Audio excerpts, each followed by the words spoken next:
जहाँ तक special intensive revision की ज़रूरत क्यों पड़ी और स्पेशल इंटेंसिव रिवीजन में और नॉर्मल जो रिवीजन हर साल होता है, दोनों में क्या फ़र्क है, ये बहुत अहम सवाल है।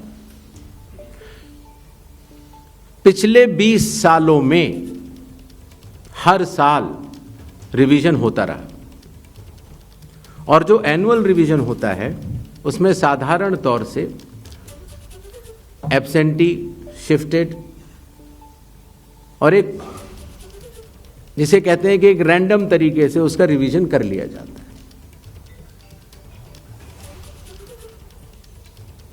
जब पिछले 20 सालों से इंटेंसिव रिवीजन नहीं हुआ, हालांकि पहले होते थे, अभी तक भारत में 10 से ज़्यादा बार स्पेशल इंटेंसिव रिवीजन हो चुके हैं। और स्पेशल इंटेंसिव रिवीजन की खासियत ये होती है कि मतदाता सूची को, इलेक्टोरल रोल को टोटली मैक्सिमम प्योरीफाई करने के लिए एक इन्यूमरेशन फॉर्म भरा जाता है और हर मतदाता उसको जब भर के देता है तो उसका नाम मतदाता सूची में फ्रेश, एकदम नए तरीके से सूची बनाई जाती है।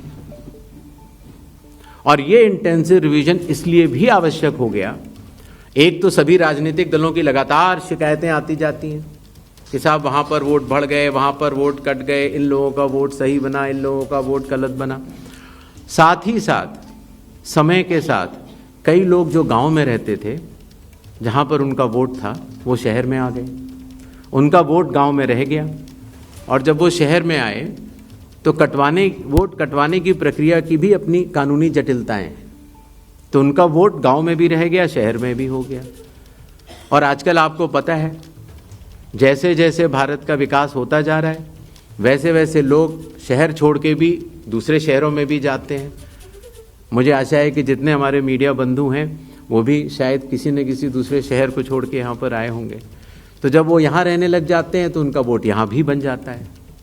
तो इस तरह से करते करते एक व्यक्ति के जाने या अनजाने में कई जगह वोट रह गए।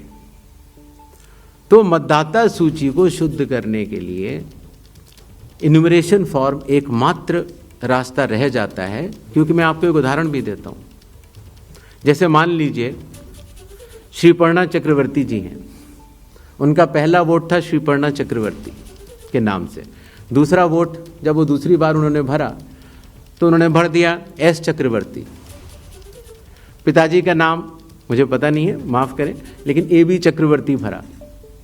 अगली जगह जब उन्होंने भरा तो उन्होंने कहा कि नहीं, अखिल बी चक्रवर्ती। तो यह असंभव हो जाता है जानना कि ये दो व्यक्ति एक हैं कि नहीं। तो एक ही तरीका है कि उसके लिए इन्यूमरेशन फॉर्म जारी किए जाएं और एक व्यक्ति एक बार में एक ही इन्यूमरेशन फॉर्म भरेगा, जिससे कि मतदाता सूची का शुद्धिकरण भी होगा। अगर उनका नाम गलत लिख गया है तो वो सही कर सकते हैं, अगर उनकी फ़ोटो ठीक नहीं है तो वो भी सही कर सकते हैं, अगर उनका पता ठीक नहीं है, माता पिता का नाम ठीक नहीं है तो वो भी ठीक कर सकते हैं। तो ये रही SIR की आवश्यकता। SIR में डोर टू डोर जाना पड़ता है। बूथ लेवल ऑफिसर हमारे बिहार के लगभग 90,000 बूथ लेवल ऑफिसर्स 7,89,00,000 लोगों के घर घर जाकर उन्होंने एक एक व्यक्ति को इन्यूमरेशन फॉर्म दिया। जो लोग मृत पाए गए या जो लोग घर पे नहीं थे, जो उन्होंने पड़ोसियों ने कहा या उनके घर वालों ने कहा कि ये परमानेंटली शिफ्ट हो गए हैं, या जिन लोगों ने कहा कि नहीं साहब मैं तो पहले ही दूसरी जगह इन्यूमरेशन फॉर्म भर चुका हूँ, अर्थात उसका नाम 2 जगह था, ऐसे लोगों के फॉर्म वापस नहीं मिले और 7,24,00,000 फॉर्म वापस मिले 30 दिन के अंदर।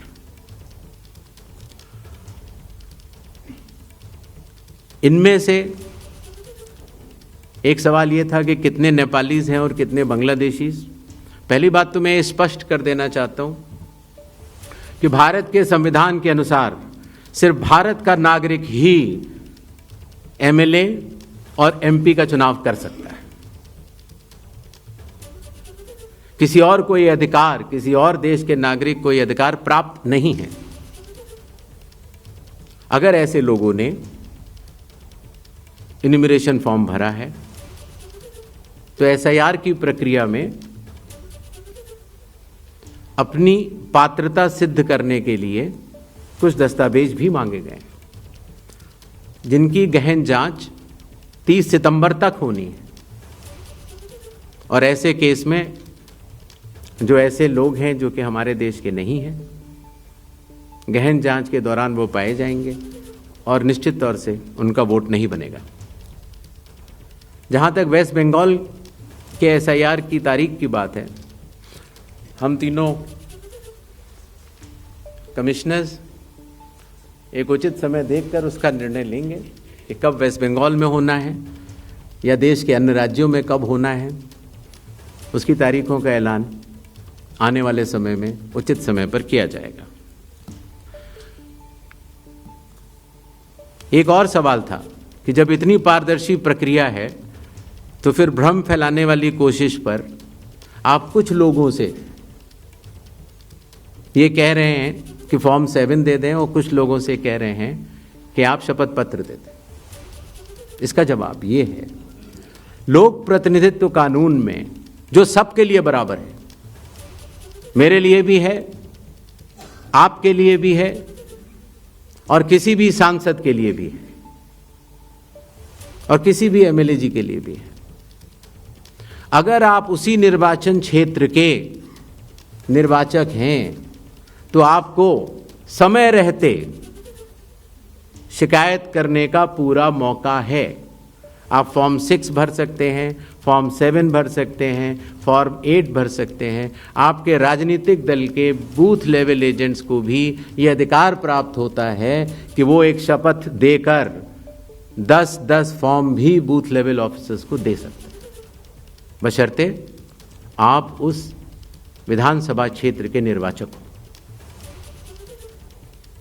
लेकिन अगर आप उस विधानसभा क्षेत्र के निर्वाचक नहीं हैं, उस कॉन्स्टिट्यूएंसी के आप इलेक्टर नहीं हैं, और अगर आप अपनी शिकायत को आगे बढ़ाना चाहते हैं, एक विषय होता है शिकायत करना, एक होता है उसके ऊपर भ्रम फैलाना, और एक होता है उसके ऊपर चुनाव आयोग पर आरोप लगाना।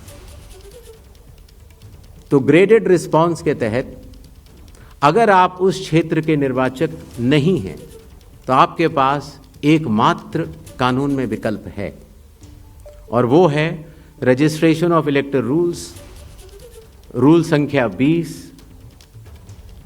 Sub clause 3, sub clause B, जो ये कहता है कि अगर आप निर्वाचक नहीं हैं उस विधानसभा क्षेत्र के, तो आप एक विटनेस के तौर पर अपनी शिकायत दर्ज करा सकते हैं, और इलेक्टोरल रजिस्ट्रेशन ऑफिसर को आपको एक ओथ देनी होगी, और वो ओथ जिस व्यक्ति के खिलाफ आपने शिकायत की है उसके सामने एडमिनिस्टर करानी होगी। ये कानून शायद इस सदन में बैठे सभी लोगों के जन्म के पूर्व का बना हुआ है और सबके लिए बराबरी तौर से लागू है। आशा है इन 5 सवालों को मैंने जवाब दे दिया होगा।